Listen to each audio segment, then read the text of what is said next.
Mythes et légendes.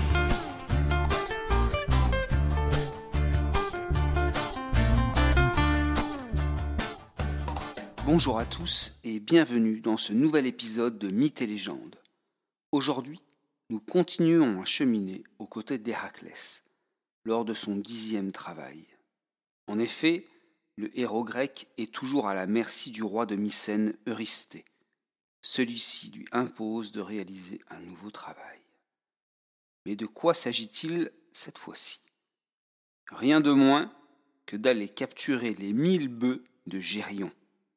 Eurysthée a le désir d'offrir aux dieux le sublime et extraordinaire sacrifice des célèbres bœufs appartenant au monstre tricéphale vivant au-delà des colonnes d'Hercule, très loin, là où le soleil se couche, à l'ouest du monde. Mais qui est donc Gérion? Son apparence est particulièrement effrayante et avertit quiconque de sa puissance. Gérion est un géant, fils d'un titan. Il possède 3 têtes, 3 torses unis par la taille et donc 3 paires de bras. De plus, il se dit que le monstre n'a pas très bon caractère. Enfin, Gérion se fait aider par 2 animaux fantastiques et terrifiants pour garder son immense troupeau de bœufs. Le premier de ces 2 monstres est Eurytion, un dragon à 7 têtes. Le second soutien du géant est Orthos, un sacré chien de berger à 2 têtes. Si on compte les têtes de toute la petite famille, on en retient donc 12. 3 têtes pour Gérion, 7 pour Eurytion et 2 pour Orthos.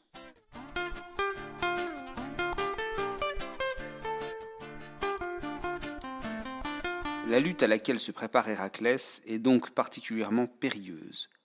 Oui, si je parle de lutte, c'est parce que je pars du principe que Gérion ne va pas laisser le héros lui emprunter ses 1000 bœufs sans se défendre.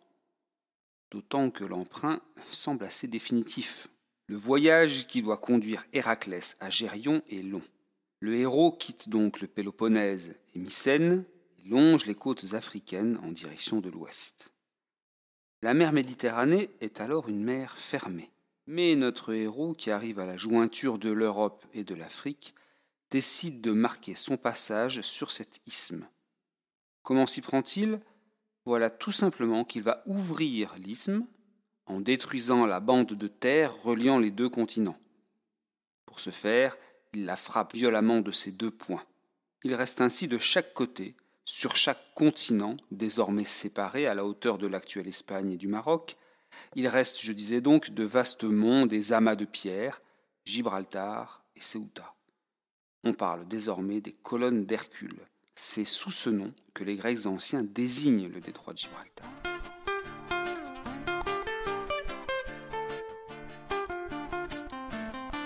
Après un long voyage, Héraclès arrive enfin sur le territoire de Gérion, là où il fait paître son légendaire troupeau de bœufs roux. Reste au héros à se débarrasser des 3 puissants gardiens, Gérion et ses 2 compères. À peine descendu de son embarcation, Héraclès est pris à partie par le chien à 2 têtes, Orthos. Le terrible monstre se rue vers le héros, gueules ouvertes, écumant de rage. Héraclès fracasse la première tête à coups de massue, puis il tranche la seconde à l'aide de son solide glaive. Orthos est donc terrassé. Mais le fracas du combat attire le maître des lieux, Gérion. Ce dernier ne vient pas seul.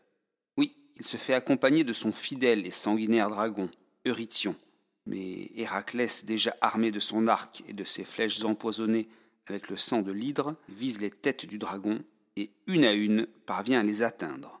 Seule la 7e tête échappe aux flèches empoisonnées. Qu'à cela ne tienne, Héraclès se saisit de sa massue et l'écrase sur le crâne du compagnon hideux de Gérion. Eurytion s'affale. Mais le combat le plus dangereux est à venir. Gérion espérait que ces 2 créatures viennent à bout du héros. Or, il n'en est rien. Héraclès les a terrassés impitoyablement. Gérion sait les instants prochains particulièrement périlleux et décisifs. Le combat s'engage et fait rage entre les 2 puissants et terribles protagonistes. Les cris et les coups font résonner le lieu comme jamais.